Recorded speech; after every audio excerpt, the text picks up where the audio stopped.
Hello दोस्तों, स्वागत है आप सभी का एक बार फिर learn and get YouTube channel में। तो आज की वीडियो में दोस्तों जो हम बात करने वाले हैं वो हम बात करने वाले हैं मार्क्सवाद के बारे में। मार्क्सवाद के जितने सिद्धांत हैं, जितने इसके अंदर हम टॉपिक्स पढ़ते हैं, विषय पढ़ते हैं अलग अलग, उन सब के बारे में हम बात करने वाले हैं इस वीडियो के अंदर। और इस वीडियो के अंदर हम ये जानेंगे कि मार्क्सवाद का अर्थ क्या है। पहली बात तो विचारधारा है। मार्क्सवाद विचारधारा एक ऐसी विचारधारा है कि जिसकी बुनियाद डाली कार्ल मार्क्स ने, जो कि एक हम जानते हैं जर्मन थे यहाँ पर। ठीक है, जर्मन फिलोसोफर थे यहाँ पर, दार्शनिक थे, राजनीतिक शास्त्री थे वो यहाँ पर। और जन्म उनका जर्मनी के अंदर ही होता है। हालांकि बाद में जो उनकी विचारधारा है, उनके मरने के बाद उनकी विचारधारा है वो फेमस होती है, मशहूर होती है। और उसके आधार पे हम फिर देखते हैं कि क्रांतियाँ, बड़ी बड़ी क्रांतियाँ उनके मरने के बाद क्रांति होती है। जब तक ज़िंदगी में वो रहते हैं, उनकी ज़िंदगी में रहते हुए कोई बड़ी क्रांति ऐसी नहीं होती। हालांकि वो अपनी जो विचारधारा है उसको लिखवाते हैं, फैलाते हैं लोगों तक, मगर कोई ऐसा परिवर्तन ख़ास देखने को नहीं मिलता उनके जीते जी तो। मगर जब वो मर जाते हैं, बाद में उनके जो अनुयायी होते हैं, उनके जो सोच है, जो उनकी विचारधारा है, उसके आधार पर कई राज्यों के अंदर सरकारें गिर जाती हैं और वहाँ पर एक प्रकार की समाजवादी सरकार जो है स्थापित होती है। समाजवादी या साम्यवादी दोनों हम कह सकते हैं यहाँ पर, क्योंकि साम्यवाद, जो समाजवाद से हम आगे बढ़ के निकल जाते हैं, तो वहाँ पर जब हम बात करते हैं राज्य का अंत कर देने की, सरकार का अंत करने की बात कर डालते हैं हम यहाँ पर, तो वो साम्यवाद बन जाता है यहाँ पर। और ऐसा ही हम देखते हैं कि एक क्रांति आई रूस के अंदर। ठीक है, फिर वहाँ पे रूस के अंदर जो लेनिन है उनका राज शुरू होता है, और जो ज़ार की सत्ता थी, जो राजतंत्र था, उसका रूस से सफाया कर दिया जाता है यहाँ पर। तो आज तक के समय में हम देखते हैं कि जो कार्ल मार्क्स हैं, उनको जो श्रमिक लोग हैं, जो किसान मज़दूर लोग हैं, उनको मसीहा के तौर पे देखते हैं। जो उनके विचार हैं वो उनके लिए ऐसा होता है कि उनकी जो अपनी, जो हम कहते हैं ना, भावनाएं हैं, उसके बारे में बिल्कुल बात कर रहे हूँ। कार्ल मार्क्स जो वो झेलते हैं, परेशानी जो उनको, मुसीबतें उनको झेलनी पड़ती हैं, उसी चीज़ को देखते हुए कार्ल मार्क्स ने अपनी जो विचारधारा है उसको दिया। और जो कार्ल मार्क्स की विचारधारा है यहाँ पर, जो मार्क्सवाद है, उसको एक वैज्ञानिक मनोभावना कहा जाता है, मतलब वैज्ञानिक सोच विचारधारा कहा जाता है, क्योंकि विज्ञान के आधार पर वो कहते हैं कि मैंने विज्ञान के आधार पर ही ये चीज़ को बताया है। कार्ल मार्क्स का ये कहना है यहाँ पर। ठीक है, अब कार्ल मार्क्स को ही हम मानते हैं समाजवाद का प्रवर्तक। हालांकि जो कार्ल मार्क्स के जो विचार हैं, जो उनके आधार पर जो राज्य स्थापित हुए, चाहे वो रूस में हुए हों, सोवियत संघ बाद में बना, वो भी उनके आधार, उनके जो विचार हैं उनके आधार पर ही वही चीज़ें बनी यहाँ पर। मगर उसको हम फिर भी साम्यवाद के रूप में देखते हैं, क्योंकि साम्यवाद का हिसाब जो हम मतलब मानते हैं, जो समाज का सबसे बड़ा जो बिंदु होता है वो ये होता है कि एक ऐसा स्थान, ऐसा जो राज्य है स्थापित हो, जगह मतलब सत्ता ख़त्म हो जाए राज्य के अंदर से, जो सरकार है उसको ख़त्म कर दिया जाए, और जो जनता है वो मिलजुल के रहे यहाँ पर। और यही चीज़ कुछ हद तक कोशिश की गई थी कोशिश रूस के अंदर, सोवियत संघ के अंदर। हालांकि सरकार तो वहाँ पर भी स्थापित हुई थी कम्युनिस्ट पार्टी की। तो ठीक है, उन्होंने क्या कहा, अपने जो इनके जो विचार हैं कार्ल मार्क्स के, उनको कहा कि ये वैज्ञानिक है, क्योंकि उनका कहना था कि मैंने वैज्ञानिक के भांति समाज के स्वरूप और विकास के नियमों की खोज किया है, समझा है। फिर बाद मैंने उसके बाद में कुछ जगह लिखा है कि समाज में परिवर्तन क्यों होते हैं, और जो भविष्य के अंदर जो परिवर्तन है वो किस तरह से होने वाले हैं और किस दिशा में होंगे। जैसे वैज्ञानिक कहता है कि इंसान पहले बंदर था, ठीक है, बंदर से इंसान बन गए हम, अब आगे चल के क्या हो सकता है, इंसान की जो प्रजातियां हैं उनमें क्या हो सकता है। ठीक है, तो वो जो प्रजाति है इंसान की कैसे अस्तित्व में आई, जो पृथ्वी का अंत है वो कैसे हुआ, पृथ्वी की शुरुआत कैसे हुई। तो इसी चीज़ पर कार्ल मार्क्स कहते हैं कि मैंने देखा है कि समाज की शुरुआत कैसे हुई, और समाज में जो राज्य है वो कैसे स्थापित हुआ, और आखिरकार समाज में जो राज्य है वो उसका अंत कैसे होगा यहाँ पर, यानी जो सरकार है, जो देश बनते हैं, उसका अंत कैसे यहाँ पर होगा। तो कार्ल मार्क्स का जो हम बात करते हैं सिद्धांत है, जो विचारधारा है, उसके अंदर हम 4 से 5 जो सिद्धांत उनके निकल के आते हैं उनकी चर्चा करते हैं, और उनके आधार पर ही जो कार्ल मार्क्स की विचारधारा है वो पूरी होती है। इसमें जो पहला बात जो हम जो विचारधारा जो देखते हैं, सिद्धांत देखते हैं हम यहाँ पर, वो होता है द्वंद्वात्मक भौतिकवाद, डायलेक्टिकल मटेरियलिज्म को इंग्लिश में कहते हैं। फिर हम देखते हैं यहाँ पर हिस्टोरिकल मटेरियलिज्म, जिसे हम भौतिकवाद का जो हम कहते हैं कि जो इतिहास का बौद्धिकवादी जो व्याख्या यहाँ पर, ठीक है। फिर एक सिद्धांत है अलगाव का सिद्धांत, यहाँ पर वर्ग विशेष का सिद्धांत, जो हम कहते हैं ना वर्ग विशेष नहीं सॉरी वर्ग संघर्ष का सिद्धांत, जो यहाँ पर है कि जो वर्ग हैं समाज के अंदर, कैसे कैसे ग्रुप बनते हैं अलग अलग समाज के अंदर, और उनका जो नाम है वजह से चेंज हो जाता है, मगर जो शोषण है वो चलता रहता है समाज के अंदर हमेशा। फिर एक आता है यहाँ पर अतिरिक्त मूल्य का सिद्धांत। तो इन सब सिद्धांतों के बारे में ही इस वीडियो के अंदर हम चर्चा करने वाले हैं। तो अगर चैनल पे आप पहली बार आए हैं तो चैनल को ज़रूर सब्सक्राइब करें, वीडियो को अच्छी लगे तो लाइक ज़रूर करें, शेयर दोस्तों के साथ ज़रूर करें इस चीज़ को। अब हम बात करते हैं द्वंद्वात्मक भौतिकवाद की। अब देखिए, जो द्वंद्वात्मक का मतलब यहाँ पर आप क्या देखते हैं, डायलेक्टिकल, मतलब हम ये कह रहे हैं कि एक बात मैंने कही उसके खिलाफ दूसरी बात उठ के आती है, मतलब किसी ने उस पर तनकीद कर दिया, यानी कि उसको कोई अपोजिट किसी इंसान ने बोल डाला उसके ऊपर, उसके विरोध कर डाला किसी चीज़ को, कोई चीज़ व्यवस्था थी वो चल रही थी और उसके खिलाफ कोई बोल गया, उसको बदलना चाहा किसी ने यहाँ पर। और भौतिकवाद का मतलब यहाँ पर क्या है, जो चीज़ हमारे पास असल में देखने को मिलती है। भौतिक का मतलब यहाँ पर एक तरह से हम ये कह सकते हैं जो चीज़ हमारे हाथ में है, जो चीज़ हमें दिख रही है, जो मूवमेंट होता हुआ दिखाई दे रहा है हमें, वो एक होता है कि आध्यात्मिकता, मतलब जो सोच से आधारित होती है। मगर जो भौतिकवाद ये होता है कि वस्तुओं में जो फेरबदल जो यहाँ पर होता है, यहाँ पर उसके बारे में बात की जाती है। तो इस सिद्धांत के बारे में क्या कहना चाहता है कार्ल मार्क्स? कार्ल मार्क्स ये कहते हैं कि दुनिया कैसे अस्तित्व में आई, इस सिद्धांत के अनुसार से समाज कैसे बना, समाज के अंदर जो आज का जो हम रूप देखते हैं वो किस तरह से पहुंचा। हालांकि जो ये कार्ल मार्क्स बात कर रहे हैं उस समय के अंदर, तो उस समय में पूंजीवाद अपने चरम पर था, चरम पे तो आज भी है, मगर उस समय जो पूंजीवाद था उसमें शोषण बहुत ज़्यादा था यहाँ पर, और उदारवाद का भी विरोध करते हैं सबसे ज़्यादा तो कार्ल मार्क्स। तो इसमें क्या होता है, द्वंद्वात्मक क्या है, भौतिकवादी प्रगतिशील है, मतलब ये बात करते हैं कि जो प्रगति है समाज के अंदर वो कैसे होती है, मतलब इनकी जो विचारधारा है वो प्रगतिशील यहाँ पर है। और ये कहती है कि जो समाज में बदलाव हो रहे हैं वो प्रकृति में भौतिक है, मतलब समाज पे होते हैं।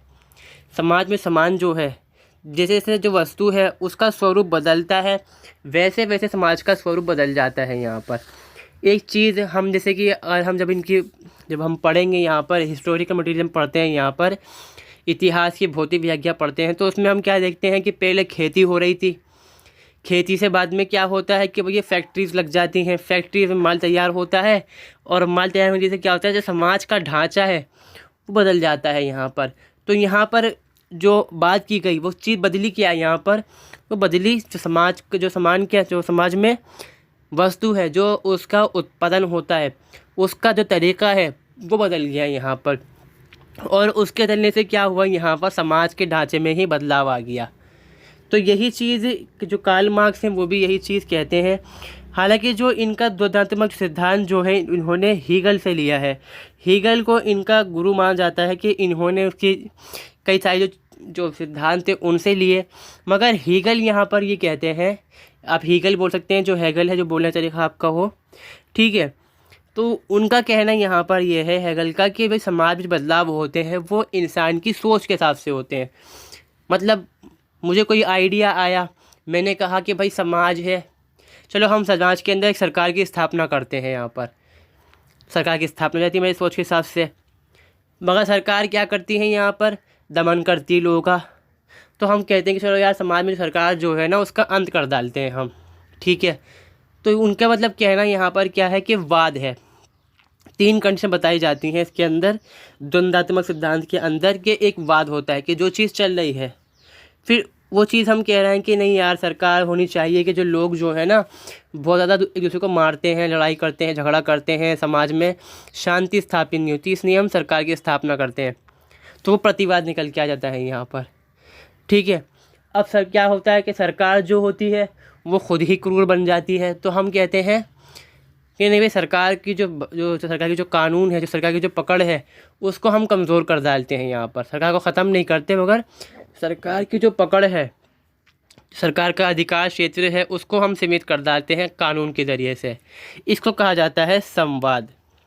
तो ये 3 स्थितियाँ होती हैं, पहला वाद होता है, फिर दूसरा होता है प्रतिवाद, फिर तीसरा संवाद। यहाँ पर संवाद वो व्यवस्था है कि जिसमें हम स्टेबिलिटी चाहते हैं, यहाँ मतलब कि ना ज़्यादा मतलब सरकार जो है ना उसको हम ख़त्म कर दें ना सरकार बिल्कुल रखी जाए पूरी तरह से। ठीक है, तो यहाँ पर कार्ल मार्क्स का कहना यही है कि संसार जो है वो भौतिक है। समाज के अंदर जो चीज़ें हैं वो वस्तु के ऊपर सब कुछ चलता है, मतलब पैसे के ऊपर सब चलता है। पैसे से सामान खरीदा जा सकता है और जो सामान जब बेचा जाता है तो जो पूंजीपति है वो ज़्यादा से ज़्यादा पैसा कमाता है और फिर वो शोषण करता है। मगर जो शोषण है वो होता रहता है समाज के अंदर। जब हम पढ़ेंगे वर्ग के भी संघर्ष है उसमें हम यही देखते हैं कि समाज के अलग अलग यहाँ पर चरण आते हैं। सामंतवाद आता है, पूंजीवाद आता है, इससे पहले यहाँ पर खेती गुलामी की दास्तान का जो समय होता है वो शुरू होता है। मतलब यहाँ पर क्या है कि क्रांति हो रही है, बदलाव हो रहा है उत्पादन के अंदर, मगर जो शोषण है वो लगातार चलता रह रहा है यहाँ पर। ठीक है, ये चार्ट मैंने बनाया है कि द्वंद्वात्मक प्रतिक्रिया जो प्रक्रिया है वो किस तरह से चलती है यहाँ पर। जो कार्ल मार्क्स है उन्होंने जो अपना सिद्धांत लिया है द्वंद्वात्मक भौतिकवाद का, वो उन्होंने हीगल से लिया है उन्होंने, मगर भौतिकवाद उन्होंने खुद उसमें शामिल करा है यहाँ पर। क्योंकि जो हीगल है वो यहाँ पे क्या कहते हैं कि भाई इंसान के जो दिमाग में आइडिया आता है वो सोचता है, उसके आधार पर उन्होंने वो सब चीज़ें करी हैं यहाँ पर। ठीक है, मगर कार्ल मार्क्स ये चीज़ नहीं मानते। कार्ल मार्क्स कहता है कि भाई समाज के अंदर शासन जो है, जो सरकार है वो इस वजह से स्थापित हुई है कि जो लोग हैं, कुछ पूंजीपति जो लोग हैं, जो अमीर लोग हैं, उनके पास जो पैसा है उसका नियंत्रण है यहाँ पर। तो और जो गरीब लोग हैं वो ज़्यादा तादाद के अंदर है, जो पूंजीपति हैं वो तादाद के अंदर कम है। तो पूंजीपतियों को जो गरीब जनता है, जो श्रमिक लोग हैं वो मार ना दें, उसको अपनी जो रक्षा करनी है, इसलिए सरकार की उन्होंने स्थापना करी है यहाँ पर। ठीक है, तो ये चीज़ उन्होंने कही, वहीं पर जो हीगल ने बता दिया मैंने आपको। अब देखिए इसमें वाद है, संवाद है, इसको हम एक दूसरा उदाहरण लेते हैं समझते के जरिए से। मान लीजिए समाज के अंदर कुछ लोग ऐसे हैं, पहले एक व्यवस्था चल रही थी मान लीजिए, ठीक है, जहाँ पर औरतों को शिक्षा नहीं दी जाती थी यहाँ पर। फिर समाज के अंदर एक समूह खड़ा होता है, वो विद्रोह करता है, इसके खिलाफ क्रांति कर डालता है कि नहीं, जो महिलाएं हैं उनको शिक्षा दी जाएगी यहाँ पर। ठीक है, तो क्या होता है कि जो महिलाएं हैं उनको शिक्षा दी जाती हैं यहाँ पर। तो ये दो जो समूह हैं इनके बीच होती है लड़ाई, आपस के अंदर लड़ाई चलती है इनके बीच आपस में। फिर यहाँ पर एक तीसरी बात निकल के आती है कि हाँ चलो हम शिक्षा जो दे रहे हैं महिलाओं को, उसको ख़त्म नहीं करते, उसको हम सीमित कर डालते हैं यहाँ पर। मैं एग्ज़ाम्पल दे रहा हूँ यहाँ पर कि ऐसा होता है, इससे मतलब उसका हम एग्ज़ाम्पल ले सकते हैं यहाँ पर, उदाहरण के तौर पर ले सकते हैं यहाँ पर कि फिर यानी कि कुछ हम जो शिक्षा है महिलाओं की सीमित कर डालते हैं कि हाँ महिलाएं इतने स्तर पर पढ़ेंगी। तो ये है यहाँ पर जो कार्ल मार्क्स का है द्वंद्वात्मक भौतिकवाद। समाज के अंदर जो बदलाव हो रहे हैं वो किस वजह से हो रहे हैं, जो वस्तु है उसके अंदर बदलाव होने से। मतलब एक वस्तु का निर्माण, पहले खेती हो रही थी, फिर गेहूं से ब्रेड बनने लग गई, तो यहाँ पर क्या हुआ, ब्रेड का जो स्वरूप बदल गया। इस वजह से क्या हुआ, समाज में रोटी की जगह ब्रेड का प्रचलन शुरू हो गया ज़्यादा से ज़्यादा। यहाँ पर रोटी को ब्रेड भी बोलते हैं, मतलब जो हम डबल रोटी खाते हैं ना, जो सुबह खाते हैं पापे, जो दूध से चाय से हम खाते हैं, वो वाली ब्रेड यहाँ पर। ठीक है, तो मतलब बदल गया स्वरूप यहाँ पर समाज का, जो वस्तु है उसके आधार पर। अब इसकी जो विशेषताएं हैं हम देखते हैं क्या क्या विशेषताएं हैं। इसकी विशेषता पहली है अंगिक एकता। ठीक है, इसका मतलब यहाँ पर क्या है कि हम ये दिखाते हैं कि जो समाज है और जो वस्तु हैं, घटनाएं हैं, एक दूसरे से बिल्कुल जुड़ी हुई हैं। जैसे मैंने कहा कि पहले क्या था कि गेहूं से हम सिर्फ रोटी बना के खा रहे हैं तवे के ऊपर, या फिर सेक के खा रहे हैं गेहूं को ऐसे ही। बाद में क्या हुआ कि फैक्ट्री के अंदर बनने लग गई, तो जो हमारा जो समाज का जो स्तर है बदल गया बिल्कुल। इससे घटनाएं जो हुई उससे क्या हुआ, जो भौतिक वस्तु का जो बदलाव हुआ उससे हमारा जो समाज है बिल्कुल बदल के रख दिया इसने। ठीक है, और ये क्या कहते हैं कि ये जुड़े हुए हैं, एक इकाई है आपस के अंदर, और जो परिवर्तन है, जो घटनाएं हैं, उन पर लगातार बदलाव, जो यहाँ पर गतिशीलता जो है वो होती रहती है हमेशा। मतलब आज ब्रेड बनी है, कल कुछ और बन सकता है उसके अंदर। ठीक है, अब आगे चलते हैं हम। जैसे हम देखते हैं ब्रेड बन गई, फिर आटा ब्रेड निकल के आई, मैदे की ब्रेड निकल कर आई, किसी में कुछ डाला हुआ, किसी ब्रेड में कुछ डाला हुआ, बहुत वैराइटीज़ निकल के आ गई। ये सब भी है क्या है, गतिशीलता है इसके अंदर। दूसरा यहाँ पर क्या है, परिवर्तनशीलता। जैसे मैं बताया कि परिवर्तन चीज़ों में होता रहता है। क्या है, आर्थिक शक्तियाँ समाज की, सामाजिक विकास की प्रेरक शक्तियाँ हैं। मतलब जिसके पास आर्थिक शक्ति है वो समाज में बदलाव करेगा। इसका उदाहरण हम जो उदाहरण लेंगे वो इस तरह से लेंगे। कार्ल मार्क्स ये कहते हैं यहाँ पर कि एक पूंजीपति है, पूंजीपति पैसा कमाता रहता है। वो क्या होता है कि पैसा इसके पास स्टोर हो जाता है बहुत सारा, मतलब पैसे का जो भंडार है वो हो जाता है। और वो क्या करता है, फिर इस पैसों को दोबारा नई फैक्ट्री लगा डालता है एक जगह से और, ठीक है। तो जो उसका जो तरीक़ा है उसमें जो काम है बदलाव उसके अंदर और ज़्यादा यहाँ पर आ जाता है। इसलिए कहता है कि जो समाज है भौतिक जो चीज़ें हैं, यानी कि जो हमने कहा कि ब्रेड बनी, फिर ब्रेड में वेराइटीज़ आ गई तो बदलती रही यहाँ पर, इससे क्या हुआ, जो सामाजिक जीवन है वो हमारा बदल गया यहाँ पर। और नई फैक्ट्री लग गई, और नई फैक्ट्री लगेगी तो क्या करेगा, जो वो चीज़ बना रहा है पहले से वो नहीं बनाएगा वहाँ पर, वो कुछ जो है कुछ और नई चीज़ बनाऊँ मैं यहाँ पर। या फिर क्या करेगा, अगर वही चीज़ वो बना रहा है वहाँ पर तो उसकी जो रेट हैं, जो रुपये, जो उसकी मुद्रा है, कीमत है, उसको वो कम कर डालेगा। इससे क्या है कि जब मान लीजिए एक ब्रेड है, आदमी की जो एक दिन की आय है वो 100 रुपये कमाता है, तो वो 50 रुपये वाली ब्रेड नहीं खा सकता, उसकी इतनी मुश्किल है, क्योंकि दोस्त तक तो खाना चलाना है, गुजारा करना है, तो वो ब्रेड नहीं खा पाएगा। वहीं पर जब जो ब्रेड है उसका उत्पादन जो है वो बड़े स्तर पे होता है, तो उससे क्या है कि उसकी जो कीमत है वो गिर जाएगी, क्योंकि ज़्यादा उत्पादन है, अब ज़्यादा उत्पादन है तो बेचे कहाँ पे, इसलिए इसको कीमत को कम कर दिया जाएगा। इससे क्या है, समाज के हर व्यक्ति तक पहुँच हो जाएगी उसकी, मतलब 50 रुपये जो कीमत थी वो 30 या 35-25 तक वो हो जाएगी कीमत यहाँ पर, और जो समाज का जो दूसरा व्यक्ति है वो ख़रीद पाएगा और खा पाएगा उसको। इससे क्या है कि पहुँच जो है, समाज जो है उसमें बदलाव आएगा, कि जो समाज का जो गरीब तबका है वो भी अपने आप को जो दूसरे अमीर तबके हैं उनसे जुड़ा हुआ मानेगा यहाँ पर, मतलब जो उनका स्तर है जीवन का उसमें बदलाव आएगा, उठेगा ऊपर वो। फिर आता है यहाँ पर परिणात्मक, ठीक है, गुणात्मक परिवर्तन, मतलब जो परिवर्तन जो होते हैं यहाँ पर, ये कहते हैं कार्ल मार्क्स के एक परिवर्तन है 2, ठीक है। फिर 2 को करेंगे हम, 1 से 2 रहेगा यहाँ पर, फिर 2 को गुणा करेंगे हम 2 से तो वो 4 हो जाएगा यहाँ पर। ये थोड़ा सही नहीं बना मुझसे, ठीक है। 2 गुणा 2 मतलब परिवर्तन जो यहाँ बदलाव जो होंगे वो गुणा के अंदर होंगे, एकदम से परिवर्तन यहाँ पर बड़ी तेज़ी से होता है यहाँ पर, ठीक है। क्या है कि परिणात्मक नहीं गुणात्मक भी होते हैं, मतलब परिवर्तन जो है एकदम झटके से क्रांति होती है, एकदम बदलाव आ जाता है। जैसे हमने क्या देखा कि 1919 में रूस के अंदर क्रांति होती है, तो सत्ता है ज़ार की वो झटके से गिर जाती है, और एक सामाजिक संस्था है वो, जो सरकार है वहाँ पर वो स्थापित होती है। सरकार तो उसको वो मानते नहीं, मगर सरकार तो वो उसी फिर भी बाकायदा यहाँ पर, मतलब क्या है कि एक सत्ता ऐसी थी जो समाज के जो लोग थे उनका शोषण कर रही थी।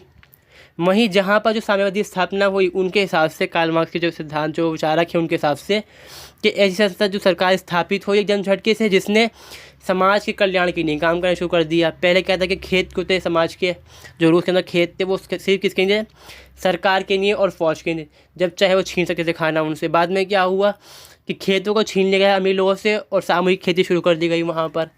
ये एक उदाहरण के तौर पे हम इसको ले सकते हैं। हालांकि जो रूस का जो सिद्धांत जो सिस्टम था वहाँ पर, जो प्रशासन था सोवियत संघ के अंदर, वो जो कार्ल मार्क्स के सिद्धांत थे उनके अनुसार पूरी तरह से बिल्कुल भी नहीं था। क्रांतिकारी प्रक्रिया बताया मैंने, क्रांतिकारी प्रक्रिया इसके अनुसार होती है, मतलब एकदम से क्रांति आती है चीज़ के अंदर। पहले हम रोटी खा रहे थे, फिर हमने ब्रेड खानी शुरू करी, फिर एकदम से उत्पादन बढ़ा तो रेट गिर गए, तो क्या हुआ, एकदम से क्रांति आई। जो बहुत सारे लोग हैं गरीब लोग, उनकी पहुंच एकदम से बढ़ गई उस तक। अब जब उनका जो जीवन स्तर है बदलेगा तो उनकी जो सोच है, जो समाज का संगठन है बदलेगा बिल्कुल। यहाँ पर नकारात्मक सकारात्मक संघर्ष होते हैं यहाँ पर।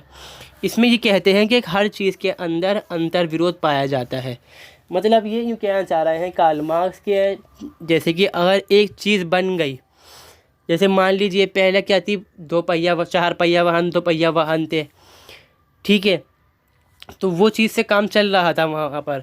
मगर बाद में क्या हुआ कि हमारी जो ज़रूरतें हैं वो बढ़ने लग गई, तो लोगों ने कहा हम और बढ़ाएंगे उसको, 4 पहिए जगह अब आप देखेंगे 8 पहिया है, 50 पहिए गाड़ियाँ चल रही हैं। ये बदलाव हो गया समाज के अंदर। मतलब क्या है, इसके बीच अंतर विरोधी नकारात्मक भी है, और संघर्ष की वजह से होता है यहाँ पर कि आपने कहा कि भाई इससे मेरा काम चल रहा है, मगर एक वर्ग कह रहा है कि मेरी इससे जो काम की जो मेरी भावना है, जो मेरी इच्छा है वो पूरी नहीं हो रही। एक कंपनी है, उसने कहा कि भाई आप 4 पहिया गाड़ी चलाइए, उससे आपका फ़ायदा हो रहा है, काम हो जाएगा। उनने कहा मुझे सैलरी देनी है सिर्फ एक ड्राइवर को, मगर मुझे सामान जो है ज़्यादा से ज़्यादा भेजना है, तो आप गाड़ी बनाओ बड़ी। तो संघर्ष हुआ यहाँ पर, दोनों बीच संघर्ष निकल कर आता है और एक बड़ी गाड़ी बन जाती है, तीसरी कंपनी बना के लेकर आती है, तीसरी पार्टी आ जाती है वहाँ से। तो क्या है कि मेल मिलाप नहीं होता और संघर्ष जो है यहाँ पर चलता रहता है। मतलब इंसान की जो इच्छाएं हैं वो कभी पूरी नहीं होती, और इच्छाएं पूरी ना होने की वजह से बदलाव समाज में हमेशा होते रहते हैं यहाँ पर। और इसकी जो आलोचना है वो किस तरह की जाती है कि कार्ल मार्क्स जो है विश्व शांति हेतु क्रांति को प्रोत्साहन देता है, जबकि क्रांति विश्व शांति को विरोधी है। अगर क्रांति कहीं पर होती है, जो कार्ल मार्क्स की जो क्रांति है वो खूनी क्रांति नहीं मानी जाती है यहाँ पर। मतलब कार्ल मार्क्स कहते हैं क्रांति होती है, अलग अलग हिसाब तरीके से होती। समाज के अंदर क्या है कि जो ढांचा है बदलता रहता है। जैसे कि हालांकि कार्ल मार्क्स तो ये कहते हैं कि भैया खूनी क्रांति तो होनी ज़रूरी है, क्योंकि जो पूंजीपति वर्ग है उसका सफाया होना बहुत ज़्यादा ज़रूरी है कार्ल मार्क्स के हिसाब से। मगर जब क्रांति होगी तो खून खराबा होगा, जो शांति है वो स्थापित नहीं हो सकती। मार्क्स क्या कहते हैं, संघर्ष को विकास का एकमात्र साधन मानते हैं। कि संघर्ष का मतलब यहाँ पर ये नहीं है कि हम लड़ेंगे हथियारों से, मगर यहाँ पर मतलब ये है कि जो एक आपका मन मुटाव रहेगा कि भाई मुझे तो ये चीज़ चाहिए थी, आपने नहीं दी करके, तो मेरा क्या है, मेल मिलाप नहीं बढ़ेगा इस चीज़ के बीच में। ठीक है, तो यहाँ पर क्या है कि संघर्ष होगा, मगर संघर्ष मतलब ये नहीं है कि हथियार से लड़ाई चली जाएगी। वो क्या है कि विचार, मतलब थोड़ी बहुत आपके बीच मनमुटाव रहेगा कि आप उससे मुझे ये डिमांड करेंगे आप कि मुझे ये चीज़ चाहिए, मुझे वो चीज़ चाहिए, और आपको वो चीज़ नहीं मिलती। फिर क्या होगा, आप एक तीसरी पार्टी निकल के आती है, तीसरा जो समूह है वो निकल कर आएगा, जो आपकी जो इच्छाएँ हैं उनको पूरा कर देगा, आप उस तरफ बढ़ जाएंगे, और उससे क्या होगा, संघर्ष जो है एक तरफ से आपका संघर्ष उस तरफ पहुंच जाएगा। जो दूसरी पार्टी से पहले सामान ले रहे थे, ठीक है, तो वो क्या है, वो तीसरी पार्टी के खिलाफ हो जाएगी, फिर उनकी लड़ाई चलेगी, फिर वो चीज़ चलती रहेगी हमेशा समाज के अंदर कि तरक्की भी होती जाएगी, इससे समाज का विकास भी होता जाएगा। ये कार्ल मार्क्स का कहना है यहाँ पर, मगर ऐसा नहीं है। हम अगर समाज में देखें तो ऐसा हमेशा से नहीं होता, बिल्कुल संघर्ष हमेशा नहीं रहता समाज में। मार्क्स ये कहता है कि मार्क्स का सिद्धांत में मान्यता नहीं देता प्रत्येक वस्तु स्वयं चेतन है, उसमें आंतरिक परिवर्तन गुण निहित है। कार्ल मार्क्स ये क्या मानता नहीं है कि जो इंसान है, चीज़ें हैं, उसमें चेतन नहीं है। ठीक है, जो वैज्ञानिक हैं वो कहते हैं कि भाई चीज़ें जो हैं उसमें चेतन है, मतलब जो वस्तुएं हैं बदलती हैं, मगर कार्ल मार्क्स इस चीज़ को नहीं मानता।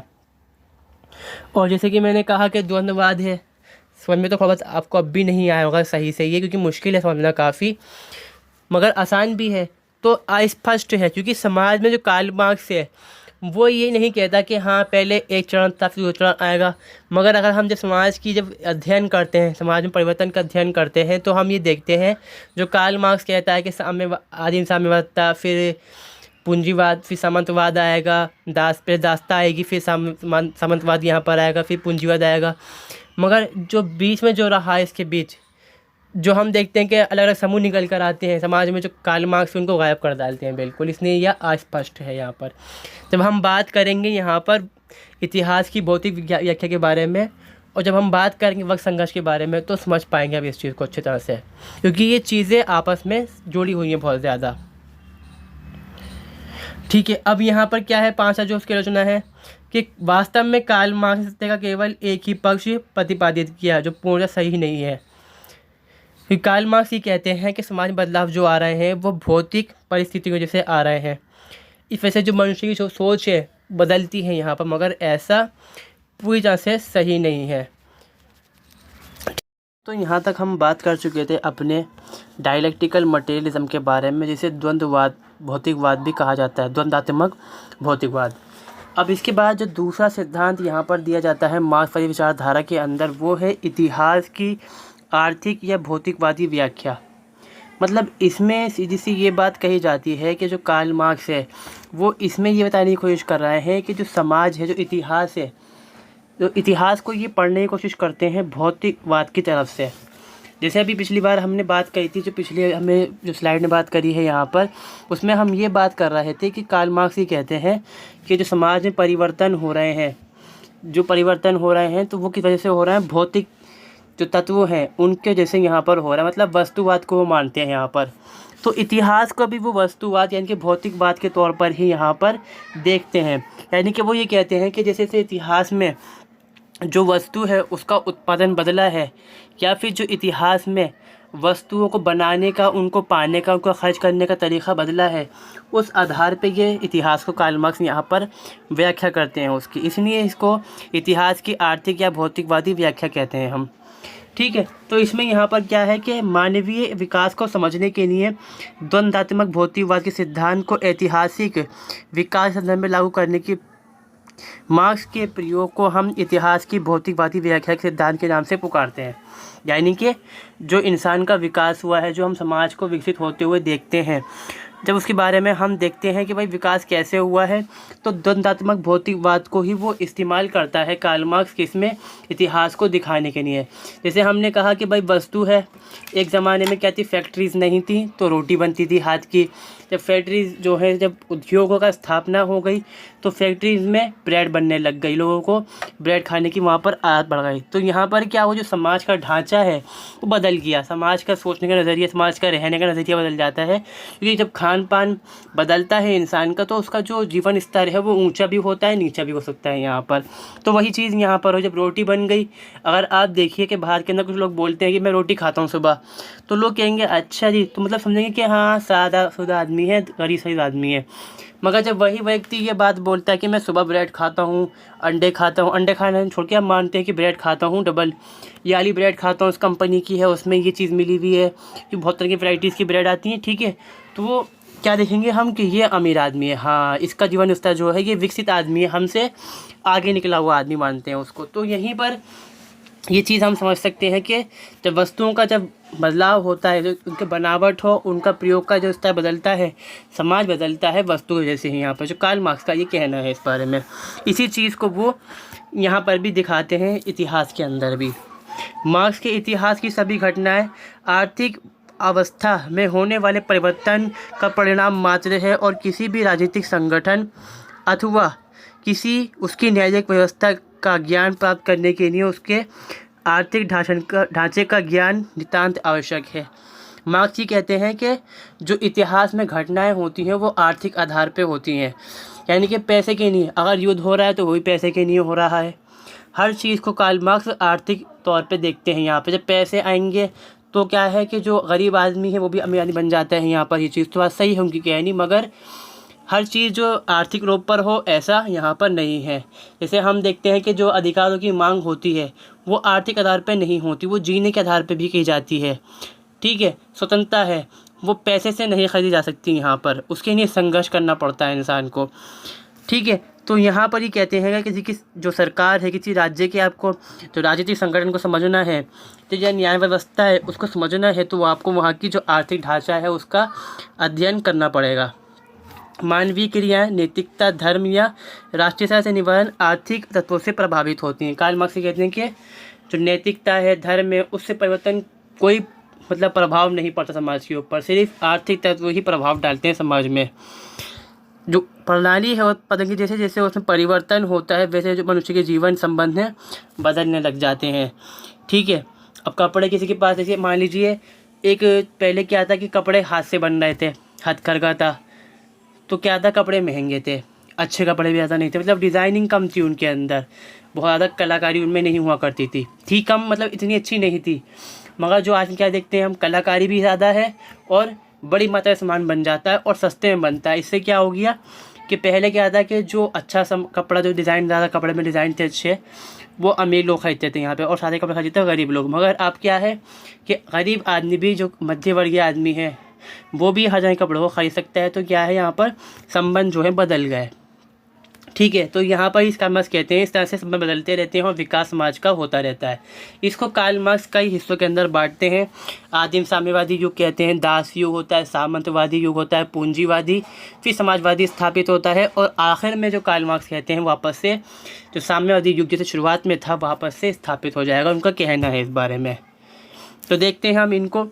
आदिम साम्यवादी युग, आदिम साम्यवादी युग में कार्ल मार्क्स ये कहते हैं कि उस समय कोई भी वर्ग समाज में उपस्थित नहीं था, कोई समाज में बंटवारा नहीं था, ना कोई अमीर था ना कोई गरीब था, सब लोग मिलजुल के रहते थे, शिकार करते थे, शिकार करा, जो जंगल हैं उनसे जो सब्जी फल इकट्ठे करे उनको खाया और रहा करते थे यहाँ पर।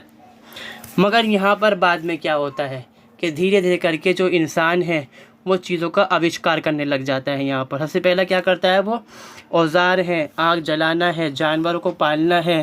पहले कहते थे जानवर शिकार कर रहे थे, अब जानवर पालना वो सीख जाते हैं। यहाँ पर बर्तन बनाना, पौधे उगाना और इस तरह से जो खेती है, खेती यहाँ पर शुरू हो जाती है औज़ारों की मदद से। अब क्या होता है यहाँ पर, पहले क्या था कि डंडे में बांध के पत्थर शिकार कर रहे हैं, अब वो नहीं है। अब बाकायदा शिकार करने की नई तकनीक उनके पास आ गई है। अब जंगल से फल इकट्ठा कर तो रहे हैं मगर अब खेती भी कर रहे हैं।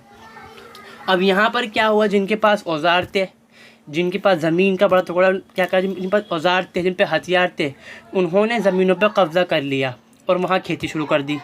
अब खेती शुरू करने से क्या हुआ, जो दूसरे लोग थे उनके पास खाने का सामान तो था, मगर जो खेती कर रहे थे उनके पास सामान का उत्पादन बहुत ज़्यादा था यहाँ पर।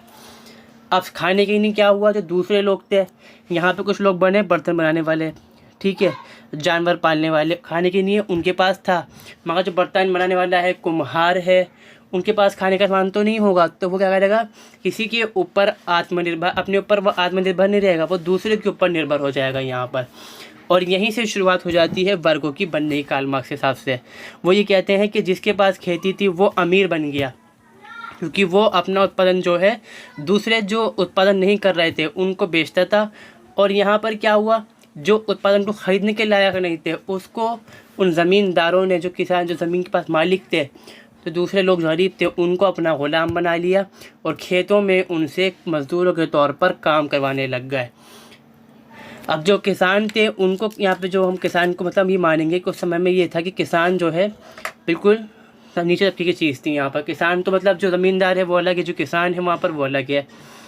तो जो काम करने लगा वो बन गया व्यवस्था यहाँ पर दास व्यवस्था, यानी कि जिसके पास ज़मीन है वो मालिक है, दास वो है जो ज़मीन पर काम कर रहा है। दास व्यवस्था में क्या पर यहाँ पर क्या हुआ, खेती का नियंत्रण शुरू हुआ कि ज़मीन पर खेती कौन करेगा। यहाँ से शुरुआत होकर यहाँ पर पहुँचे हम, ज़मीनों पर नियंत्रण की, खेती पर नियंत्रण हो गया और समाज में दो तरह के नागरिक हो गए। एक क्या था, मालिक, और दूसरा क्या था, किसान, जो मैंने बता दिया है आपको। फिर यहाँ पर क्या होता है कि किसान जो है, जो गरीब किसान रह जाता है, वो हो जाता है बड़ा परेशान, दबा दबा महसूस करता है। तो वो यहाँ पर करता है कार्ल मार्क्स के हिसाब से क्रांति। और क्रांति में क्या कहता है वो, कि ज़मींदारों से डील की जाती है यहाँ पर कि भाई अब हम एक डील कर लेते हैं आपस के अंदर। उसमें क्या होगा, इसमें कार्ल मार्क्स क्या कहता है, कार्ल मार्क्स ये कहता है कि जब ये समाज है, सामंतवादी व्यवस्था में क्या होता है कि किसान कर डालता है विद्रोह, और विद्रोह करने के बाद किसान क्या करता है यहाँ पर कि जो किसान ज़मीन का मालिक है उससे डील करता है कि हम प्रतिशत में काम करेंगे, 100% हम खाना, जो सब्जी है, जो मतलब खेती करेंगे, जो उत्पादन निकलेगा उसका इतना प्रतिशत आपका, इतना प्रतिशत हमारा रहेगा यहाँ पर। और ये व्यवस्था लंबे समय तक चलती है। मगर यहाँ पर भी जो समाज है वो दो वर्गों में बढ़ जाता है। एक होता है सामंत, जो अमीर तबका है, और दूसरा होता है किसान, वही का वही, ठीक है। अब शोषण करने वाला कौन होता है पर सामंत, और शोषित कौन होता है, किसान। किस तरह से होता है यहाँ पर, होता ये है कि जो सामंत है उसके पास ज़मीन होती है तो वो सोचता है मैंने तो तय कर लिया है, मगर जैसे मान लीजिए किसान ने तय कर, ज़मींदार जो था, सामंत था, उसने तय करा कि भाई खेती 100% हुई, आमदनी जो निकल के आता है वहाँ से 40 तुम्हारा था, 60 मेरा था, थोड़ा कम, थोड़ा सा बढ़ाते हैं इसको, मतलब कैसे कि 70% मेरा, 30% तुम्हारा कर देते हैं हम, मतलब एक हम मान सकते हैं इस तरह से हुआ होगा। तो किसानों ने मान लिया और यहाँ पर होते होते जो उनका हिस्सा था वो ख़त्म हो गया। और इस बीच क्या हुआ यहाँ पर कि जो व्यापारी वर्ग है उसका भी यहाँ पर उदय हो गया। किस तरह से, उत्पादन ज़्यादा हो रहा है और जो ख़रीदने वाले हैं वो कम है। बहुत ही बड़े स्तर पे कि जो ज़मींदार उत्पादन करवा रहा है किसानों से और उनको कम हिस्सा दे रहा है और बड़ा हिस्सा उसके पास है, तो वो क्या करेगा, उसको बेचेगा। बेचने के लिए सोचेंगे व्यापारी, जो दूसरे जो भाग हैं दुनिया के, वहाँ जाके उसको बेचते हैं। और यहाँ पर जो ज़मींदार है वो अमीर पे अमीर हो जाएगा, जो किसान है वो गरीब पे गरीब हो जाएगा। और आखिरकार क्या होगा, यहाँ पर जो व्यापारी हैं वो पैसे वाले हो जाएंगे और किसान क्या करेंगे, उनका समर्थन करते हुए जो व्यापारी लोग हैं, जब यहाँ पर क्रांति होगी, औद्योगिक क्रांति होगी, वो बड़े बड़े कारखानों को स्थापित करेंगे कि जो सामान हम बेच रहे थे उससे हम कुछ और बना के बेचते हैं। मान लीजिए गेहूँ है, उससे हम अब ब्रेड बना के बेचेंगे यहाँ पर, गेहूँ से बहुत सारी चीज़ें बनती हैं, वो बना के बेचेंगे हम यहाँ पर। और यहाँ पर क्या हुआ, जो किसान थे उन्होंने अपने जो सामंत थे उनके खिलाफ़ विद्रोह करा, क्रांति करी, और किसान खेतों को छोड़कर जो ये बड़े बड़े कारखाने लगे उनमें पहुँच गए मजदूरी करने के लिए। अब इस तरह से यहाँ पर जो वर्ग संघर्ष है वो बदल गया थोड़ा सा संघर्ष, मगर यहाँ पर फिर भी रहा। कैसे रहा कि जो पूंजीपति हैं उन्होंने उद्योग का स्थापित करा, जो उद्योग धंधे हैं उनको स्थापित करा, और यहाँ पर करने क्या लग गई है कि जो मज़दूर हैं उनसे बेपनाह काम लिया। शुरुआत में उनको बड़े प्यार से लगाया, फिर बाद में उनसे बेपनाह काम लिया। यहाँ पर कि हम कहते हैं ना कि जब इस समय बात करते हैं इस बारे में हम कि ना कोई काम का टाइम था, दिन भर 12-12, 14 घंटे, 18 घंटे इनसे काम करवाया, और जो मजदूरी थी वो यहाँ पर कम दी उनको। अब यहीं से सिद्धांत निकल के आता है कार्ल मार्क्स का, वर्ग संघर्ष का भी, और दूसरा अतिरिक्त मूल्य का सिद्धांत। ये समझाऊंगा मैं आगे यहाँ पर अतिरिक्त मूल्य सिद्धांत आपको क्या होता है। फिर कार्ल मार्क्स यहाँ पर ये कहता है कि मैं बीच में एक चीज़ लाना भूल गया, इसके अंदर समाजवादी युग भी बीच में आता है। फिर कार्ल मार्क्स कहता है यहाँ पर कि जो ये लोग हैं, किसान जो हैं, ये जो ये मज़दूर हैं जिनको सर्वहारा वर्ग कहता है यहाँ पर कार्ल मार्क्स, ये कहलाते हैं संपन्न, ये कहलाते हैं विपन्न, हैव्स और हैव्स नॉट, बुजुर्गवा और सर्वहारा वर्ग, दो वर्ग समाजवाद को मतलब जो कार्ल मार्क्स से बांटता है। तो कार्ल मार्क्स कहता है ये जो मज़दूर हैं परेशान होकर जो ये पूंजीपति हैं इनके खिलाफ़ विद्रोह कर देंगे।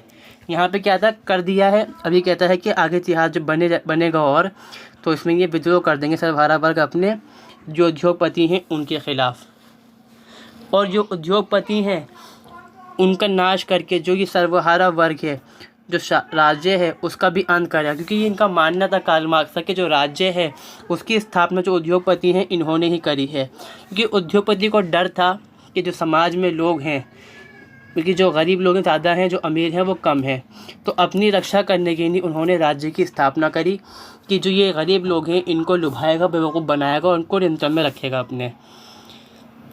तो यहाँ पे कार्ल मार्क्स कहते हैं फिर से क्या होगा, जो ये गरीब लोग हैं ये विद्रोह कर डालेंगे, क्रांति करेंगे बहुत बड़ी, यहाँ पे फिर से खूनी क्रांति यहाँ पर होगी। जो ये पूंजीवादी हैं इनका कत्लेआम किया जाएगा, और धीरे धीरे कुछ बहुत थोड़ी तादाद में ये लोग रहेंगे। फिर इस तरह से यहाँ पर क्या होगा, समाज में समाजवादी व्यवस्था स्थापित होगी, जहाँ पर ये जो गरीब सर्वहारा वर्ग है इनका राज होगा, मतलब राज यहाँ पर रहेगा। फिर कार्ल मार्क्स कहते हैं धीरे धीरे कि जो ये पूंजीवादी वर्ग सफाया कर देंगे ज़मीन से, बिल्कुल इनका हो जाएगा आगे चल के, और जो साम्यवादी युग है बाद से शुरू हो जाएगा, जहाँ पर ना कोई राज्य होगा ना ही वर्ग होगा। तो ये है कार्ल मार्क्स का इतिहास का भौतिकवादी व्याख्या, मतलब जो व्याख्या उन्होंने करी है भौतिकवाद के आधार पर।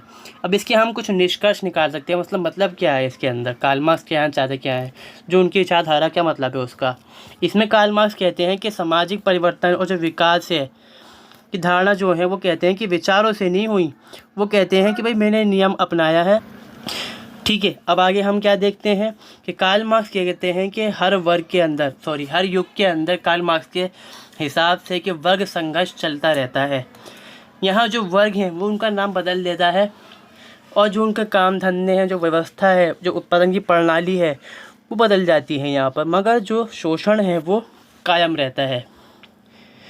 एक वर्ग जो यहाँ पर कार्ल मार्क्स कहता है जिसका नियंत्रण है उत्पादन पे, तो शोषण करता है वर्ग, ठीक है। दूसरा वर्ग कौन है यहाँ पर, जो शोषित है, जो कि मजदूर है यहाँ पर। अब आगे हम क्या कहते हैं, तीसरा बिंदु कहता है कि विभिन्न सामाजिक संस्थाएं उत्पादन के साधनों और साधक संबंधों पर निर्भर करती हैं यहाँ पर कार्ल मार्क्स के हिसाब से। कार्ल मार्क्स ये कहते हैं कि जो सामाजिक संस्थाएं जो हैं यहाँ पर वो निर्भर करती हैं आपस में, जो साधन हैं उनके भी संबंध स्थापित होता है।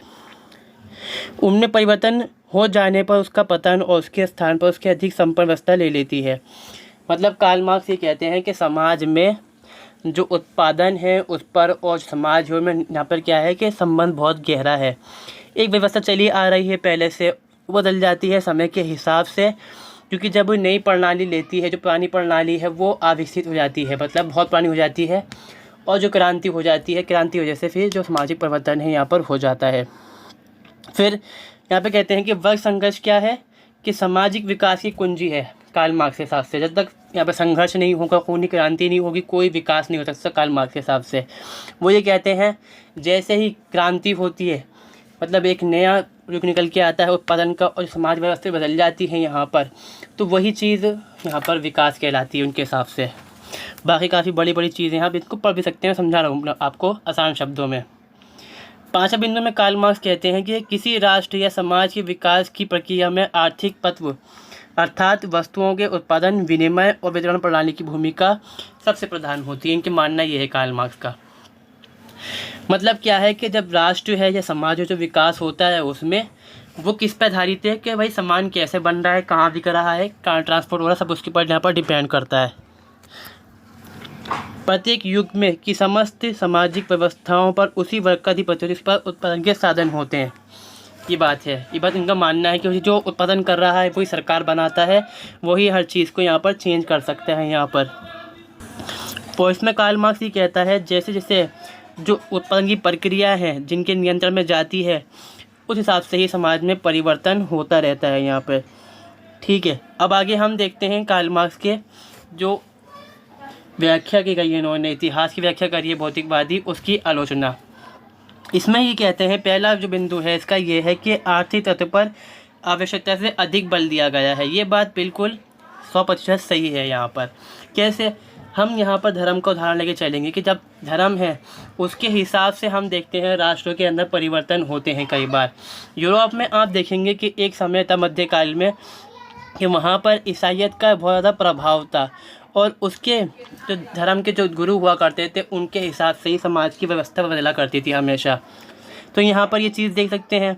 और कई लोग आप देखेंगे जो यहाँ पर हम कह सकते हैं हिटलर है, जो हिटलर है उनने जो नाज़ी समाज स्थापित करा वो किसके आधार पर करा, उसने स्थापित करा अपने नस्लवादी सोच के आधार पर। उधर उसमें कोई जो आर्थिक व्यवस्था है उसका कोई लेना देना बिल्कुल भी नहीं था। फिर आता है क्रांति संबंधित अवधारणा का इतिहास से मेल नहीं।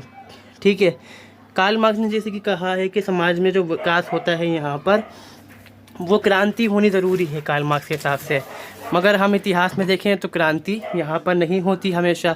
क्योंकि कई बार क्या है जैसे कि हम रूसो है, जॉन लॉक है, थॉमस हॉब है, उनकी उदाहरणों को देखें तो हम ये देखेंगे कि जो समाज का निर्माण हुआ है वो समझौते के तहत हुआ है, किसी प्रकार की क्रांति यहाँ पर नहीं हुई है। ठीक है, फिर है यहाँ पर राजनीतिक सत्ता सदैव आर्थिक सत्ता से ही उत्पन्न नहीं होती।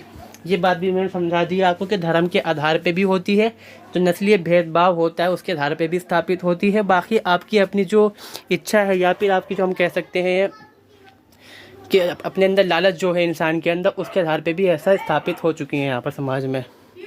अगला बिंदु है कि सामाजिक विकास का काल विभाजन असंभव है। ये बात बिल्कुल सही है कि सामाजिक विकास के हम खंडों में बांट सकने की कोशिश कर सकते हैं, मगर ये सही नहीं है कि हमेशा उसको हम जिस तरह से बांटा गया उस तरह से बांट लें। क्योंकि समाज में हम कभी भी देखेंगे कि 2 वर्ग स्थापित नहीं होते, वहाँ पर कई वर्ग स्थापित हो चुके होते हैं। जैसे कि हमने कहा कि यहाँ पे पूंजीवादी वर्ग में हम देखते हैं युग में, तो वहाँ पे मध्य युग मतलब जो मध्य वर्गीय युग है उसकी स्थापना हो चुकी थी, तो इसमें बांटना मुमकिन नहीं है जो हम कार्ल मार्क्स करते हैं यहाँ पर।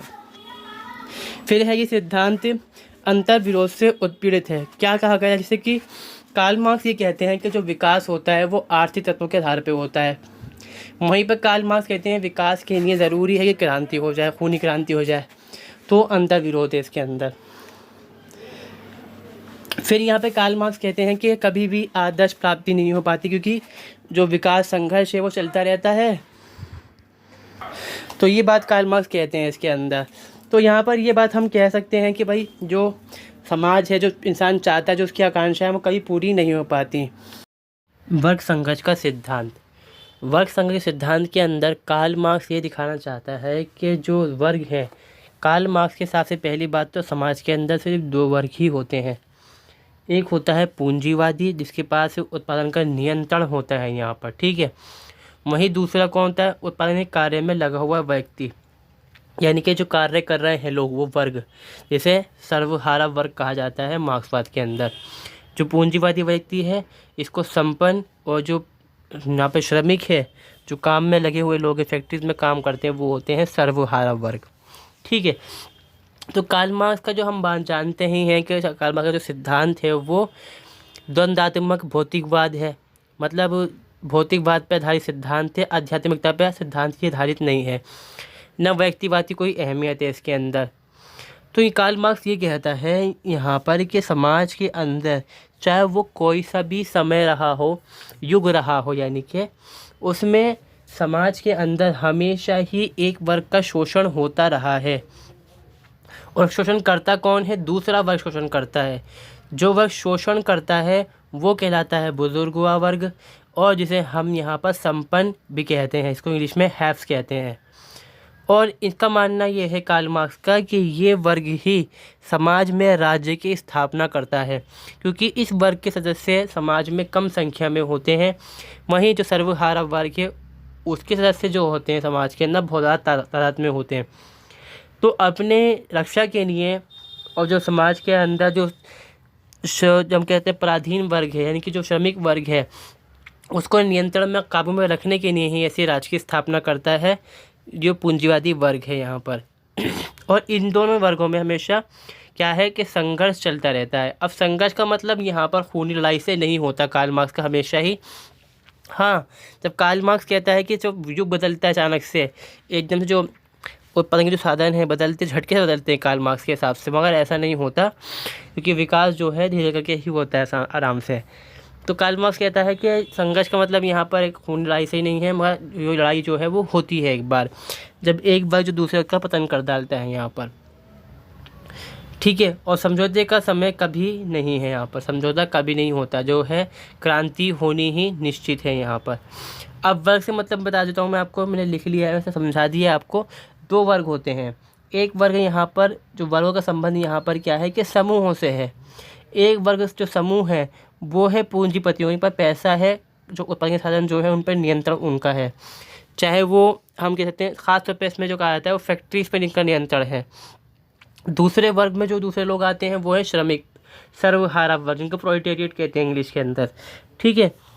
तो वो मजदूर वर्ग हैं। तो दो वर्ग हैं यहाँ पर बटे हुए कि इनके जो व्यक्ति है, जो पूंजीवादी व्यक्ति है, जो पूंजीपति व्यक्ति है, वो पूंजीपति व्यक्ति को ही समझ सकता है यहाँ पर। कार्ल मार्क्स का कहना ये है, इसलिए वो वर्गों के अंदर बांटते हैं इसको। और संघर्ष का मतलब क्या है यहाँ पर? संघर्ष का मतलब यहाँ पर लड़ाई ही नहीं है, यहाँ पर क्या है? असंतोष, रोष, आंशिक असहयोग, कि हम सहयोग ना करना, और बाकी ये है कि इंसान को जितना मिल जाए उतना कम है, हम ही बात कहते हैं ना। तो यहाँ पर वही चीज़ है, कार्ल मार्क्स भी ये कहता है कि समाज कभी पूरी तरह से आदर्श नहीं बनता, बदलता ही रहता है हमेशा। तो संघर्ष जो है वो लगातार चलता रहता है यहाँ पर। दास युग में क्या कहते हैं? कार्ल मार्क्स कहता है सबसे पहला जो युग आता है वो साम्यवादी युग आता है, जिसमें शिकार वगैरह करते थे लोग, जंगली हुआ करते थे इंसान। फिर बाद में दास युग होता है यहाँ पे शुरुआत। दास युग में क्या होता है? दो वर्ग होते हैं, मालिक और दास। मालिक कौन है? जिस पर ज़मीन का नियंत्रण है। दास कौन है? जो किसानी करते हैं। सामंत में क्या था? वही सामंत है और किसान है। और जो पूंजीवादी व्यक्ति, जो पूंजीवादी युग है, उसमें क्या है यहाँ पर? पूंजीपति यानी कि बुजुर्गा, और श्रमिक यानी सर्वहारा वर्ग, ठीक है। और सर्वहारा वर्ग जो यहाँ पर है वो क्या करता है? यहाँ पर शोषण करता है, जो बुजुर्गा वर्ग है वो शोषण करता है सर्वहारा वर्ग का यहाँ पर। अब यहाँ पर जो ये सर्वहारा वर्ग है, कार्ल मार्क्स कहता है कि सर्वहारा वर्ग के पास यहाँ पर क्या है कि अच्छे खासे, जो हम कह सकते हैं कि पैसा नहीं है। पैसा ना होने की वजह से ही ये वर्ग जो होता है अपनी जो श्रम शक्ति है उसको बेचता है। यहाँ पे श्रमजीवी कहलाता है ये, कि जो अपनी मजदूरी है उसको बेचता है, और जो फैक्ट्रीज हैं, कल कारखाने हैं, उनके अंदर अनियमितता के साथ काम करता है। यानी कि ना उसके वर्किंग आवर फिक्स होते हैं कि किस टाइम से किस टाइम तक उसको काम करना है, और ना ही उसको कोई फैसिलिटीज़ मिलती है, जैसे आज के समय में मिलती हैं कि हेल्थ की मिल जाती है, घूमने फिरने की मिल जाती है। तो उस तरह की फैसिलिटीज़ जो हैं वो नहीं दी जाती, कार्ल मार्क्स ये कहता है। और आज के टाइम में भी अगर हम देखें, अपने जो लोकल लेवल के जो काम होते हैं हमारे, उनमें हमें ऐसा ही देखने को मिलता है। छोटी जो फैक्ट्रीज होती हैं ख़ास तौर पे ऐसा काम देखने को मिलता है हमें। इसमें कार्ल मार्क्स कहता है यहाँ पर कि जो इनके बीच की खाई है वो कभी ख़त्म नहीं होती, क्योंकि अतिरिक्त मुल्क सिद्धांत जो हम देखें तो उसमें ये आता है कि जो मान लीजिए, समझाऊंगा मैं बाद में आपको, चलिए फिलहाल यहाँ पे इतना ही समझते हैं हम आगे, ठीक है। अब वर्ग जो है, अपने जीवन पालन के लिए पूर्ण रूप से अपने आम की विक्रय पे निर्भर है। कार्ल मार्क्स के अनुसार पूंजीपति और श्रमिक दोनों दूसरे के ज़रूरत होते हुए भी इनके हित परस्पर विरोधी हैं, क्योंकि जो पूंजीपति व्यक्ति है, तो कार्ल मार्क्स क्या कहता है कि दोनों दूसरे के परस्पर विरोधी हैं मगर ज़रूरत है। यहाँ पे मतलब ये है कि कार्ल मार्क्स ये कहना चाहता है जो पूंजीपति है उसको ज़रूरत होती है श्रम की, मजदूरों को काम करने की नहीं है। तो वो जो गरीब तबका है, जो सर्वहारा वर्ग है, वो उस पर यहाँ पर निर्भर हो जाता है वजह से। वहीं पर जो सर्वहारा वर्ग है उसको ज़रूरत होती है पूंजीपति की, क्योंकि उसको पैसा चाहिए होता है, तो वो उनकी फैक्ट्री में काम करता है यहाँ पर। ठीक है। अब जो पूंजीपति वर्ग यहाँ पर क्या करता है, कम मजदूरी देता है और जो उनके हित हैं आपस में टकरा जाते हैं यहाँ पर, क्योंकि मजदूरी ज़्यादा की जाती है तो जो सैलरी है, जो आमदनी है, वो भत्ता है वो कम दिया जाता है इनको, और यही बुनियाद बनती है वर्ग संघर्ष की यहाँ पर। आधुनिक युग में क्या है, कार्ल मार्क्स ने कहा है कि पूंजीपति युग को कार्ल मार्क्स ने वर्ग संघर्ष का चरमोत्कर्ष की अवस्था माना है। मतलब जहाँ पर हम कहते हैं जिनीत, जिसको बोलते हैं इंग्लिश के अंदर, कि अपनी जो सबसे बड़ी ऊंचाई है वहाँ तक पहुँचेगा। मतलब अब तक सबसे ज़्यादा शोषण का जो समय माना जाता है वो पूंजीपति वर्ग का ही, वो जो पूंजीपति युग है उसके अंदर ज़्यादा शोषण पाया जाता है। कार्ल मार्क्स का ये कहना है यहाँ पर। अब यहाँ पर क्या होता है, कुछ बदलाव भी होते हैं समाज के अंदर, कि उनका मानना है कि पूंजी पर आधारित उत्पादन प्रणाली में उत्पादनकर्ता की निरंतर परिस्पर्धा के स्वरूप क्या होता है, सारी पूंजी और ज़मीन धीरे धीरे इन्हीं चूल्हों के हाथ में सिमटती रहती है। मतलब क्या है कि जो पैसा है वो कुछ ही लोगों के हाथ में रहता है, क्योंकि जो गरीब है वो उठ नहीं पाता है यहाँ पर। मगर ये कार्ल मार्क्स जो कहते हैं काफ़ी हद तक ये गलत है, क्योंकि यहाँ पर जो मध्य वर्ग है वो कहाँ गायब हो जाता है यहाँ पर। ठीक है। और यहाँ पे क्या है, मध्य वर्ग अपने पैरों पर खड़ा ना रहने के कारण श्रमिक वर्ग में मिल जाने को विवश हो जाएगा। ये कार्ल मार्क्स का कहना है, क्योंकि गलत है ये बात। ठीक है। अब ये कार्ल मार्क्स क्या कहते हैं, खैर जो बात कार्ल मार्क्स यहाँ पर यही कहते हैं कि समाज में धीरे करके क्या होता है कि पूंजीपति जो है वो पैसे वाला हो जाएगा, उसके पास अतिरिक्त पैसा आ जाएगा, वो अपनी और एक फैक्ट्री लगा लेगा, जो दूसरे देश हैं वहाँ पे तलाश करेगा फैक्ट्री लगाने के। जो इन्वेस्टमेंट आज के टाइम में जो होती है ना, हम देखते हैं वो यही चीज़ देखने को मिलती है हमें यहाँ पर। तो कार्ल मार्क्स कहता है कि इससे क्या होता है, समाज में जो एक वर्ग है वो बड़ा होता चला जाएगा, मतलब अमीर बनता रहेगा, और एक जो है वो गरीब पे गरीब होता चला जाएगा। उनके जो बीच की खाई है वो घेरी जाती है यहाँ पर, और संघर्ष चलता रहता है। इसके निष्कर्ष क्या निकाल सकते हैं हम यहाँ पे, उत्पादन संबंधों के आधार पर समाज में विभाजन स्पष्ट होता है। कार्ल मार्क्स ये दिखाते हैं कि जो उत्पादन है, एक है जिसके यहाँ उत्पादन हो रहा है पूंजीपति, एक जो है उत्पादन कर रहा है यहाँ पे जो है श्रमिक। तो इस आधार पे हम समाज को बांट सकते हैं इसके अनुसार। इसमें क्या है कि समाज का विकास वर्गों के आपसी संघर्ष के फलस्वरूप होता है, आपसी सहयोग के द्वारा नहीं। इसका मतलब ये है कि क्रांति होती है क्योंकि संघर्ष रहता है आपस में। जो मजदूर है उसको चाहिए ज़्यादा सैलरी, ज़्यादा से ज़्यादा उसको सुविधाएं चाहिए, मगर जो पूंजीपति वर्ग है कम पैसे में काम करने वाला हो, सुविधाएं नाम के बराबर होंगी। बिल्कुल यहाँ पर दो वर्ग होते हैं। ठीक है। जब तक वर्ग में चेतना तथा वर्ग संगठन ना हो तब तक वर्ग संगठन तेज होकर क्रांति की दिशा में नहीं बढ़ता। यानी कि कार्ल मार्क्स का कहना है यहाँ पर कि वर्गों का बढ़ना ज़रूरी है और उनकी संस्थाओं का बढ़ना ज़रूरी है। संस्थाएं बनती हैं, प्रोत्साहित करती हैं और एकदम से झट से क्रांति यहाँ पर हो जाती है। संघर्ष से क्रांति होगी, फिर वही चेंज हो जाता है यहाँ पर। अब हम देखते हैं इसकी आलोचना। मानव इतिहास संघर्ष का इतिहास नहीं है। इसमें बारे में हम इसकी आलोचना कर सकते हैं कि कार्ल मार्क्स ये कहता है कि संघर्ष पे संघर्ष है हमेशा, उसमें और चीज़ है ही नहीं। ना वो कहेंगे कि दुनिया में राज करने वाले थे, व्यवस्थाएं ऐसे स्थापित हुई, वो हर चीज़ों को नहीं देखते। वो सिर्फ देखते हैं कि दो वर्ग है, लड़ रहा है बस के अंदर बस। इनमें क्या है कि भाई विचार एक पक्षी है। अब जैसे हमने कहा कि संघर्ष है, संघर्ष से ही राज्य स्थापित होते हैं, मगर सहयोग से भी राज्य स्थापित होते हैं। जब तक जनता अपने राजा को राजा नहीं मानेगी तो सहयोग कहाँ से हो जाएगा, जनता बगावत कर देगी। इसको भी कार्ल मार्क्स जो है कह रहे हैं वर्ग संघर्ष हो रहा है यहाँ पर, हालांकि ऐसा नहीं होता। दूसरा है यहाँ पर वर्ग की अस्पष्ट व दोषपूर्ण परिभाषा, क्योंकि कार्ल मार्क्स ने क्या करा यहाँ पे, जो मध्य वर्ग उसको गायब कर दिया पहली बात तो। फिर कार्ल मार्क्स ने बांटा वर्गों को, जो उत्पादन है और जो उत्पादन करने वाला है, ठीक है, उसके आधार पर। मगर आज के टाइम में हम क्या देखते हैं, जो कंपनी के मजदूर होते हैं वो शेयर खरीदते हैं, वो भी खुद मालिक बन के बैठ जाते हैं। यहाँ पर एक कंपनी में आप काम कर रहे हैं, कंपनी के शेयर खरीद रखे हैं और जो वहाँ से मुनाफा जो मिल रहा है, कमीशन, वो आप कमाते हैं, खाते हैं उसको। तो वो चीज़ आज के टाइम में ना सही नहीं है, मतलब इस तरह से हम उसको नहीं मान सकते। और समाज में क्या है कि बहुत सारे वर्ग हैं, एक तो हालांकि 2 वर्ग तो ये है ही, इसके बीच में निकल के आता है मध्य वर्ग, जिसमें हम डॉक्टर, वकील, इंजीनियर, बहुत सारे इस तरह की पत्रकार वगैरह यहाँ पे शामिल होते हैं। तो ये कहाँ जाएंगे, ये किस वर्ग में डालता है कार्ल मार्क्स, इनको नहीं डालते वो उस चीज़ में। मार्क्स की क्रांति की धारणा गलत सिद्ध हुई, कैसे? इस बारे में कहा कि श्रमजीवी क्रांति करते हैं, मगर क्रांति हमेशा नहीं हुई है, ऐसा हम सिर्फ आशा कर सकते हैं, क्योंकि आज तक ऐसी कोई ख़ास क्रांति नहीं हुई। रूस में हुई थी, जो कि असफल क्रांति मान सकते हैं उसको हम। अब जो कार्ल मार्क्स की भविष्यवाणी एक वैज्ञानिक आधार नहीं है। पहले क्या है, कार्ल मार्क्स कहते हैं कि भाई मैंने जो हिसाब लगाया है वो मैंने देख के लगाया कि समाज में कैसे कैसे होता है सब कुछ। मगर अगर हम देखें जो कार्ल मार्क्स की जो सिद्धांत जो है असल में, वो तो क्या है, वो सिर्फ इस पर आधारित है कि वर्ग संघर्ष होता रहता है समाज में। तो ये वैज्ञानिक नहीं है यहाँ पर बिल्कुल भी। करते हैं यहाँ पे अतिरिक्त मूल्य के सिद्धांत के बारे में। अतिरिक्त मूल्य सिद्धांत क्या है? इस सिद्धांत के ज़रिए से कार्ल मार्क्स ने ये दिखाने की कोशिश करी है कि समाज में जो व्यक्ति उत्पादन कर रहा है उसका शोषण किस तरह से होता है। जो पूंजीपति है वो अत्यधिक पैसा कैसे कमाता है, जो श्रमिक है वो गरीब पे गरीब कैसे हो जाता है।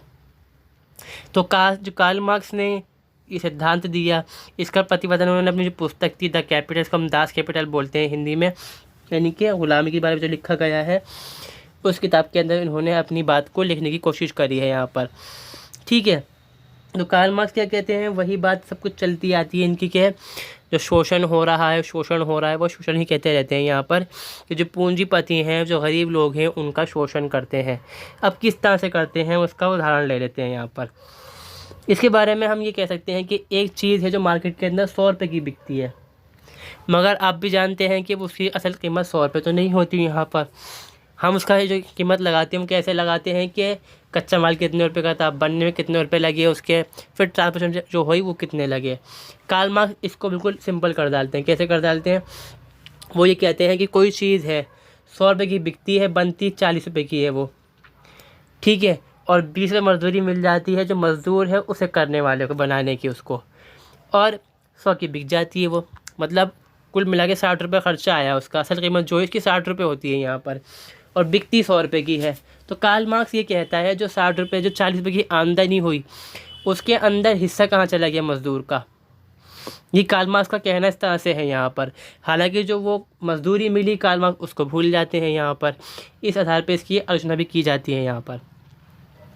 और बाकी बहुत सारी चीज़ें इसके अंदर कही जाती हैं कि श्रम को श्रम प्राप्त करना चाहिए, लेकिन उसके लिए क्या है, कोई उचित मूल्य नहीं चुकाया यहाँ पर। जो श्रमिक है वो खुद इस चीज़ों को बनाता भी है, मगर वो उन चीज़ों को ख़रीद नहीं सकता क्योंकि वो महंगी बहुत ज़्यादा हैं और उसकी पहुंच से आगे निकल जाते हैं यहाँ पर। इसमें 2 हम देखते हैं सिद्धांत दिए जाते हैं, इसके अंदर 2 पैमाने हैं यहाँ पर। एक है उपयोगिता मूल्य। अब इस बारे में कार्ल मार्क्स ये कहता है कि कोई चीज़ है उसकी कीमत कब होती है, जब वो उपयोगी होती है हमारे लिए। अगर वो चीज़ हमारे लिए उपयोगी है तो उसकी कीमत है, चाहे वो ज़्यादा कीमत हो चाहे वो कम कीमत हो, और कीमत तो हमेशा ज़्यादा ही होगी क्योंकि उसकी उपयोगिता है। जैसे हम कहते हैं कि रेगिस्तान में पेट्रोल निकलता है मगर वहाँ पानी की कमी है, तो वहाँ पर कीमत किसकी है, पेट्रोल की नहीं, वहाँ पर पानी की कीमत ज़्यादा है।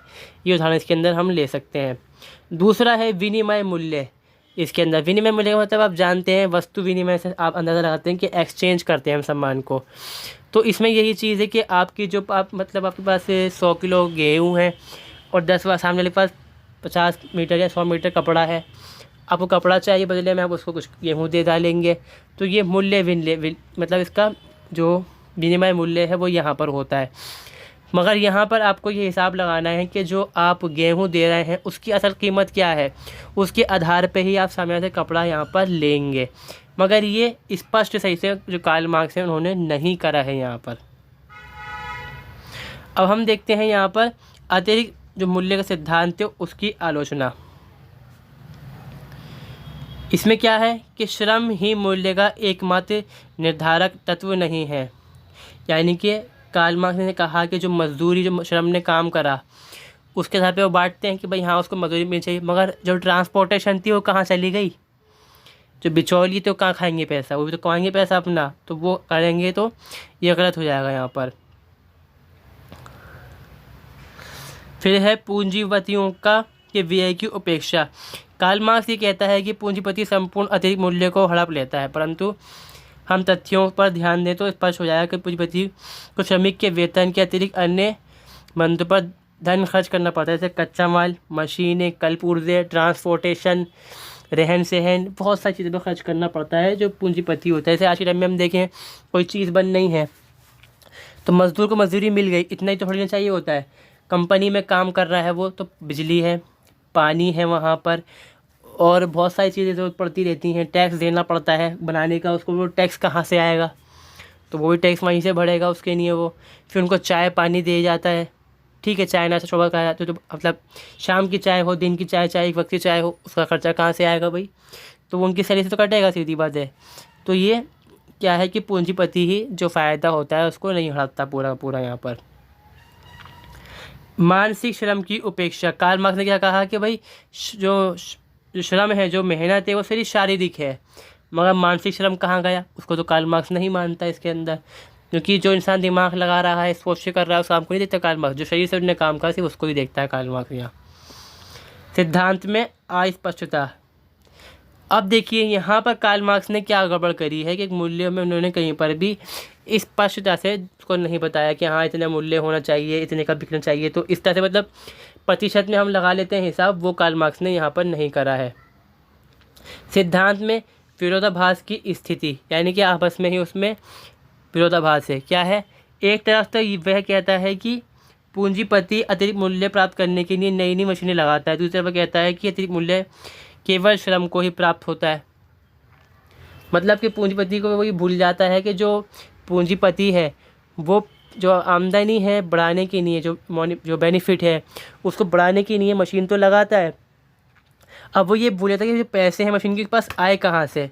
मशीन में तेल डलना है, मशीन बिजली का इस्तेमाल करेगी, मशीन में पानी डलेगा कि वैसे पुर्जे बनना है तो ठंडा करना पड़ता है पुर्जों को, वो कहाँ से आएगा, उसको पैसा तो चाहिए होगा ना। वो चीज़ कार्ल मार्क्स भूल जाता है यहाँ पे, इसलिए इसमें कहते हैं हम विरोधाभास है आपस में। इसका महत्व क्या है यहाँ पर, क्या है कि आर्थिक प्रणाली तथा उत्पादन व्यवस्था में छिपे शोषण दिशा को कार्ल मार्क्स ने दिखाने की कोशिश यहाँ पर की है।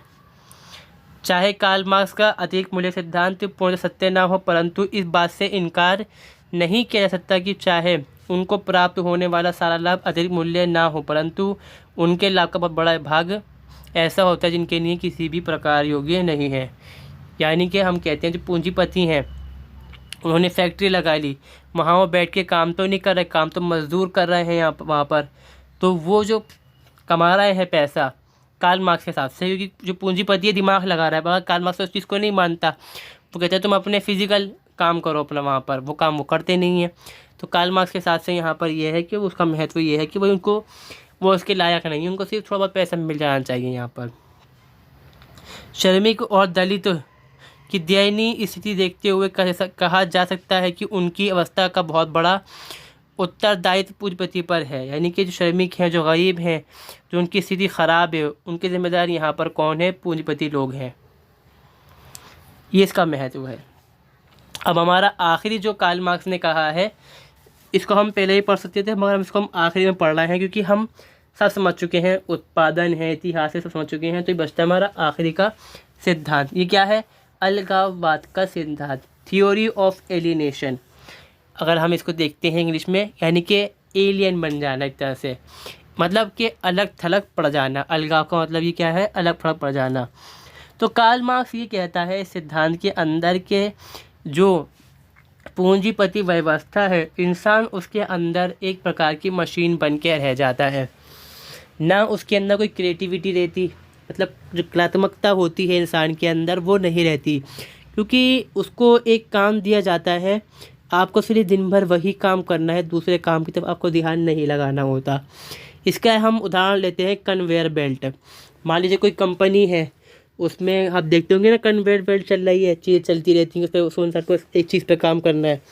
गाड़ी बन रही है तो गाड़ी के अंदर अलग अलग पुर्जे जोड़ने के लिए अलग अलग व्यक्ति है वहाँ पर।